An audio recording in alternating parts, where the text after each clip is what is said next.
أياما معدودات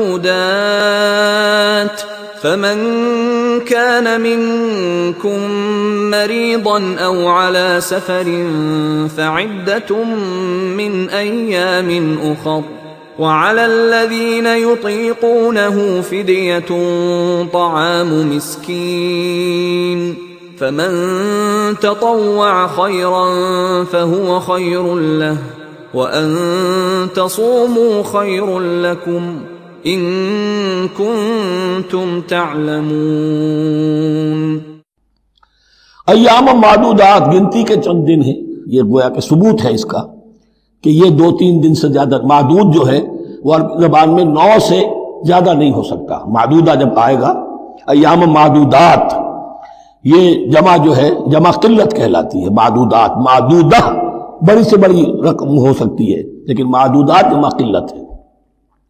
گنتی کے چند روز ہیں۔ فمن کان منکم مریضا، ان میں بھی یہ رعایت ہے کہ جو تم میں سے بیمار ہو او علی سفر، یا سفر پر ہو، فعدۃ من ایام اخر، تو وہ تعداد پوری کر لے دوسرے دنوں میں۔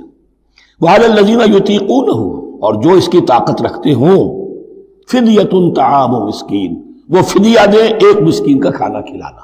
ان آیات کی تفسیر میں جیسا کہ میں نے عرض کیا، مفسرین کے بہت سے اقوال ہیں، اب میں اس کی بحث میں نہیں جا سکتا۔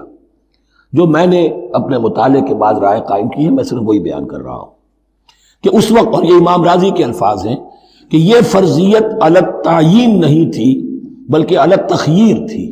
فرض تو ہے روزہ، لیکن اس کا بدل بھی دیا جا رہا ہے، اگر تم نہیں رکھنا چاہتے تو تم ایک مسکین کو کھانا کھلا دو۔ تو گویا کہ تدریجاً انہیں لانا تھا، کیونکہ اس بات کے وہ پہلے سے عادی نہیں تھے۔ فمن تطوع خیرا فهو خیر اللہ، اور جو اپنی جی سے، اپنی مرضی سے خیر کرنا چاہے تو اس کے لیے خیر ہے، روزہ بھی رکھے اور مسکین کو کھانا بھی کھلائے، دونوں کام کرے، تو اس میں کوئی رکاوٹ تو نہیں، اس کے لیے بہتر ہوگا۔ وَأَن تَصُومُوا، اور دیکھو اگر روزہ رکھو، خیر لکم ان کنتم تعلمون، یہ تمہارے لیے بہتر ہے اگر تم جانو۔ اب یہاں بھی ایک طرح کی رعایت کا انداز ہے۔